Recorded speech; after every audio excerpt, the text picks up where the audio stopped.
Hello and welcome once again to this Red Gaming Tech video. Myself, Marto, as always, I'm here with the latest news from the tech world in the last 24 or so hours. Today we're going to start things off with a benchmark listing for Intel's Tiger Lake. So as I said, this is a benchmark which has surfaced and it is a Geekbench listing which has been spotted.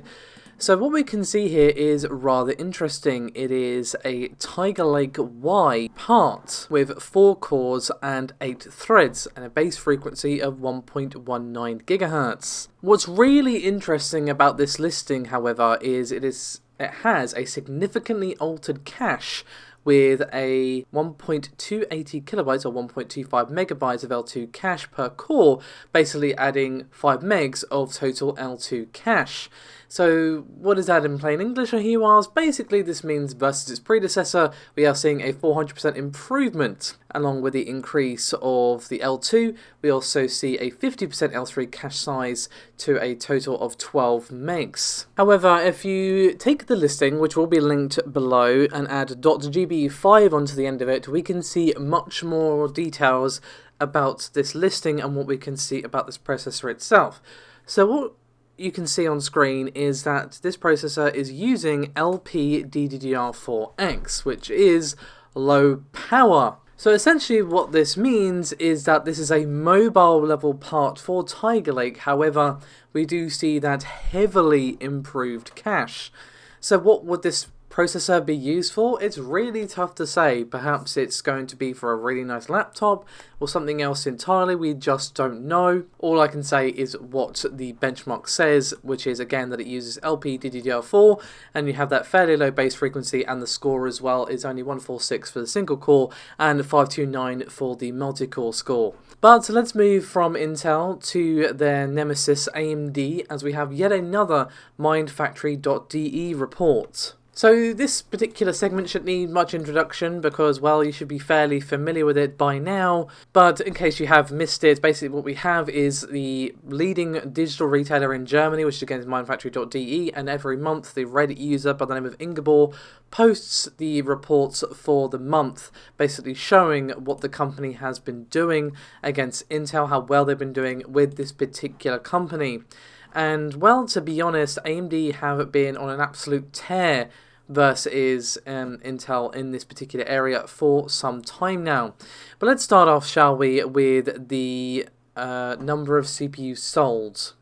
So as I said, AMD have been on a strong lead for ages, and that lead has only increased in July. As you can see, it jumped up from 68% to 77%, but what we really want to look at is how this domination is increased even more. So we see a significant increase here from 78% to 82%. And yes, that's only 4%, but the number of CPUs sold they had to get to that point probably doesn't bear thinking about if you're Intel. So what we see here is 82% of CPUs sold were AMD and 18% makes up Intel's processors here. And in terms of revenue, it is a little closer, which again is due to the price difference between AMD and Intel, as I said numerous times. We see 77% of revenue in euros being that of AMD and 23% being that of Intel. But they actually go even further than this. They even go into what CPUs have actually caused this huge domination for AMD. And unsurprisingly, as we can see, for the number of CPUs sold, 55% is Matisse, which is Ryzen 3000. However, bringing up the rear quite nicely is Pinnacle Ridge, which is 30%, and then we see sort of odd ends of percents for Picasso, Summit Ridge, Raven Ridge, and of course Threadripper as well.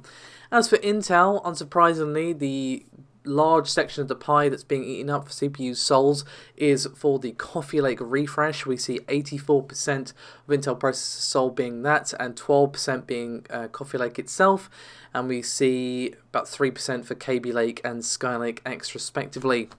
As for revenue, a similar story for both companies, except the things that were in the lead were even more in the lead. For AMD, we see 73% of revenue being Matisse, 20% being Pinnacle Ridge, and 4% for Picasso, and 4% for the Raven Ridge, Summit Ridge, and Threadripper parts. And as for Intel and the Coffee Lake refresh, we do see 89% of revenue belonging to that, 7% to the original Coffee Lake, and the remaining 5% going between Kaby Lake X and, of course, Kaby Lake, should I say, and Skylake X. So this kind of follows up to that segment I discussed the other day in my video from the 29th. I will link it in the description below this video. If you missed it, go give it a watch.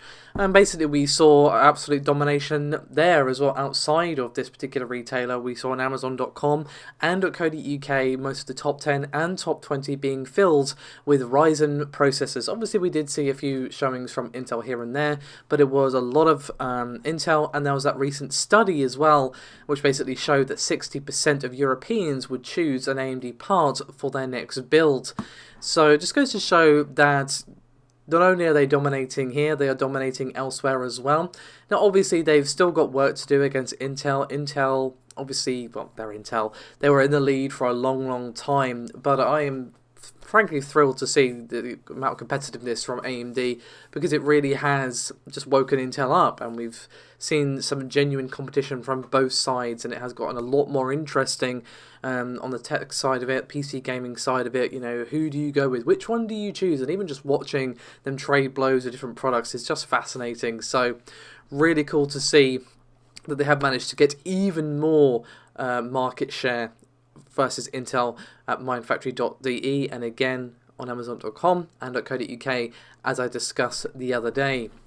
So let's move on for our next AMD topic, which is actually regarding a next-gen APU. So once again, the source for this is going to be a tweet from Komachi, which basically says that, well, the next generation APUs is apparently going to be codenamed Cezanne, or Cezanne, I'm not entirely sure on the pronunciation. I'm sure those of you in the comments will correct me. Please do so.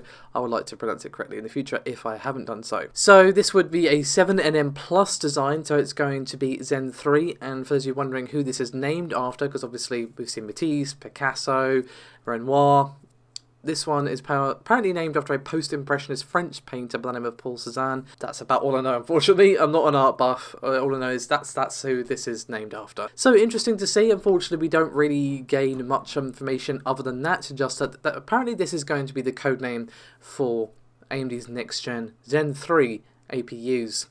So let's move on to our final topic of today, which is regarding the PlayStation 5. So, what feels like eons ago, should I say, we saw those leaked patents for the PlayStation 5, and as we all said at the time, this was most likely going to be the dev kit. And this looks to be exactly the case, because a leaked image has appeared of two PS5 dev kits thanks to the Drunk Cat on Twitter. Love that handle, by the way, amazing. And basically it just says PS5 anyone, and you can see two PS5 dev kits next to each other. And for those of you wondering, okay, how legit is this? This was verified by Tom Warren, who is the senior editor at The Verge. And as you can see, he says, quote, "Yes, this is the PlayStation 5 dev kit. The reason it's large and V-shaped is to make them more easily stackable for devs who are running multiple stress tests. The cooling is optimized to push air out of the sides and center." So this basically confirms that yes, this is what the PS5 dev kit looks like. So there is absolutely no indication that this is going to be what the final design looks like. I'll be shocked if it looks like this. This is clearly just a dev kit. It's even been designed with devs in mind, so they can stack it if they've got a lot going on at the same time. Obviously in the photo they're side by side, but they have added that stackability in case the developer chooses to do so. So I think we'll see something along these lines. I think the console is definitely going to be a bit of a beast. Maybe not as beastly as the PS3 was, the fat one at launch, but maybe it will be. I don't know. I'm purely speculating.